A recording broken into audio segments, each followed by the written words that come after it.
WrestleMania could be coming to London, England. This, according to both the London mayor and the King of Kings himself, Triple H, both of whom have discussed online the possibility of bringing the Showcase of the Immortals WrestleMania to London. We got so much to talk about when it comes to this. We know that London's been asking for one of these big WrestleMania shows for a while. Well, looks like there's a lot of interest in getting that done. We're also going to be talking about the potential for Tony Khan to do one of the funniest things in wrestling history by making an appearance in the the NFL draft. Oh my God, you guys are going to get yourselves all twisted up over that, aren't you? But Tony Khan could make an appearance in the NFL draft tonight, selling an injury that he received last night on Dynamite. We'll talk about all that, much more coming up in this video. So be sure to smash that like button, subscribe, and hit that notification bell so you get notified whenever a new video is released.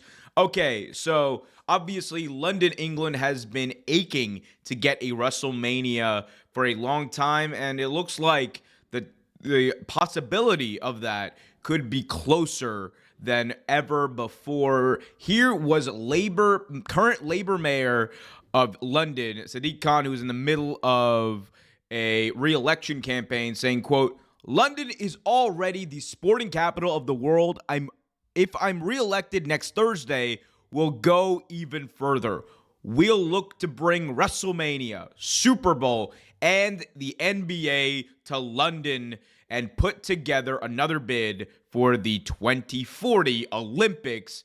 Obviously, that is a monster task to take on, but Sadiq Khan seems very confident in his ability to deliver on that. We'll talk about that. But this tweet was then quote tweeted from Triple H in his official account saying the following: "Let's talk."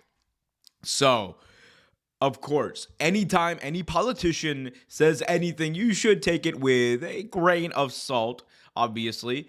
However, the fact that this is even a point of discussion shows you, number one, that this is something that a politician like Sadiq Khan would be willing to talk about because it interests his constituency, because it interests Londoners, because people want to see these big events there. We talked about the Super Bowl, talked about WrestleMania, talked about the Olympics. That not only, obviously gets people excited about the prospect of these big events coming through that people want to be able to witness live.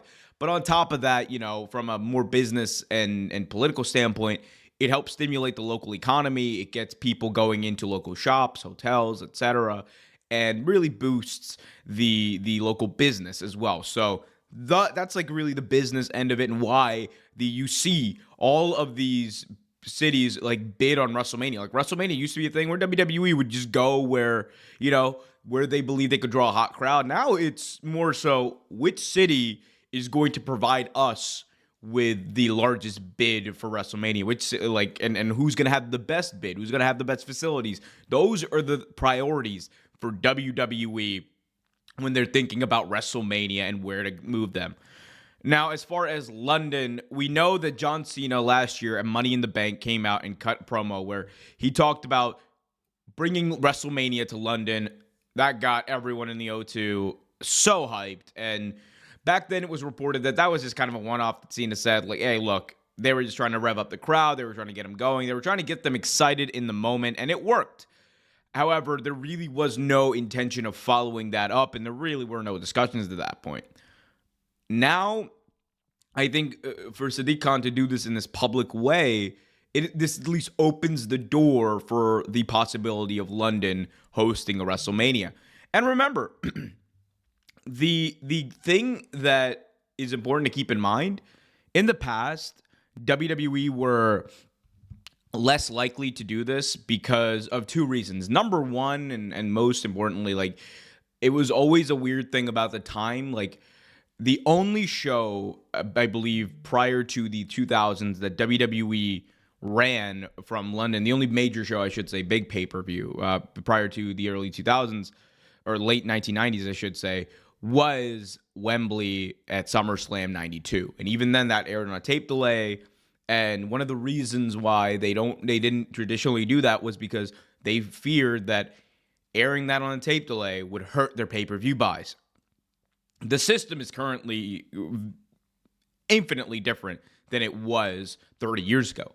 Now you can put on a show at 6 a.m. And have it from Australia, and people are going to tune in. The way we consume content, the way that the systems for us to watch or set up are completely different. And I don't think you have to look farther than last year when AEW ran Wembley and the success that was, and the fact that you had people like myself who were very excited to watch wrestling at 12 p.m. on a Sunday. Like, that was cool. I like that because I get to watch it. I get to be energized. It gets over early, and I have the rest of my night to talk about the show or, go spend time with my family, whatever you want to do. Like, that's the advantage that WWE has now. It's less important, the timing of the show, than it is just getting the show and making it as big as possible, because you're on Peacock. People are going to be able to watch on demand whenever they want. It's less of an access issue because people aren't paying $50 per show. You also have the fact that people, like, the time difference is probably perfect for any international show. I don't think you'll see a WrestleMania in Australia anytime soon, although that could change, who knows. But London is perfect because the time difference is just about 5 hours, so it allows for you to, like, if you're originally planning to put on a show at 7 p.m. Your time, move that up 5 hours. You can put on the show at 2 p.m. Eastern time, and that's fine for everyone. I mean, if you're out in Hawaii, you're going to be watching that show at 8 a.m. But, hey, waking up to pro wrestling is something I wish I could do. So, all that being said, I would say this.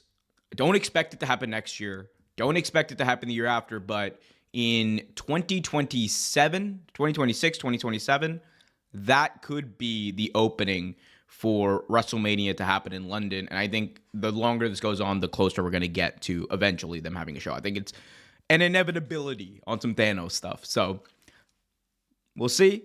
Let me know what you guys think about this in the comment section. We do have more to cover, though, in this show. So be sure to smash that like button, subscribe, hit that notification bell as we head into our second story. Tony Khan was brutally attacked last night on Dynamite. What a Dynamite it was. So last night, AEW ran an angle where president, CEO, founder, and everything else, Tony Khan, was attacked by Matthew and Nicholas Jackson, Kazuchika Okada, and Jack Perry at the end of Dynamite, and they closed it out with him laying in the middle of the ring with the new Elite, too sweeting and celebrating as they just got rid of Tony Khan, it seems like. Well, the interesting thing here is Tony was selling the hell out of that injury at the end of Dynamite, and it's got a lot of people wondering about whether or not he will sell the injury tonight during the NFL draft. We've seen Tony Khan in the draft room in previous drafts with the Jacksonville Jaguars. He is an executive for the Jaguars. Obviously, he is the son of the owner. He owns his own sports agencies, sports data agencies, I should say. So he's someone who is very well versed in that space, and he belongs in that room. But the interesting thing here is that he is selling his major angle, and it was noted by FightfulSelect.com. Sean Ross Sapp Company reported earlier today that the parking lot battle, or the parking lot match between Chuck Taylor and Trent Beretta, was filmed after Dynamite last night, and that Tony Khan was visibly there on scene for the shoot, and he was in a neck brace. My man is going to milk this. You already know. Tony Khan, I'm very sure, will show up in the draft room with a neck brace on. He will be sporting this. He will be selling the hell out of this. And for those of you who think it's ridiculous and, oh my God, why is he keeping kayfabe alive? We all know it's fake, all that kind of stuff. Think about it like this. You can argue like it makes him look ridiculous or whatever. That's your own argument. That's fine. From a business standpoint, this makes sense. Because if you have a chance, there's no guarantee it'll happen, but if you have a chance that Tony is going to be there he will be in the draft room, we know, but if the camera is going to be on him whenever the Jaguars make their first round pick, and you have a chance to have Tony in a neck brace, selling that injury, that means that you're going to be able to sell an injury at one of the most watched events of the year in the NFL draft. Millions of people tune into the NFL draft, and there's going to be a little bit of buzz around it, both in the wrestling media who's going to pick it up, as well as other media. Like Around the NFL earlier today wrote an entire piece dedicated to this that, went off, and people were quote tweeting it. People were talking about it. It creates a conversation in the mainstream. And whether or not it dominates things doesn't matter. The fact that it creates a conversation and that people will be talking about it afterwards means that it's worth doing, especially when you're a challenger brand like AEW. Because people are going to be like, what? And there will be people who tune in and be like, that guy's in a neck brace. That's interesting. Like, people, it's human curiosity. They might Google it. You might see it as an angle, and you're like, oh, wow, okay. Owner of the Jaguars, his son is a wrestling promoter. That's interesting. Maybe they didn't know that. There's so many advantages to having this and doing it. You can say it makes him look ridiculous. I don't care. I think that number one, it's good for business. Number two, kayfabe is alive and well, and I freaking love that. Also, personally, love that angle. I'm getting a lot of heat for posting a very jokey poll that I put up where I asked, what did you think of Dynamite? Good, great, all-timer. So all you snowflakes over there, I still love you. But yeah, man, that was a hell of a Dynamite. And it goes to show you that the Elite, when they are the focus of the show and when they're at their best, that's exactly what AEW needs to be pushing. You need to lean into that. That is the reason that this company was founded, and it's the reason that this company is as successful as it is today. So, congrats to Tony Khan for taking a bump. As far as the bump goes, I mean, he's not a wrestler. It's okay. Vince McMahon's stunner was still way worse, I gotta say. His stunner was still way worse. But guys, let me know what you thought of that entire angle. Let me know what you think about the possibility of TK showing up to the NFL draft in the draft room, being on camera potentially in a neck brace. I want to hear from y'all. And also be sure to smash that like button, subscribe, and hit that notification bell so you get notified whenever a new video is released.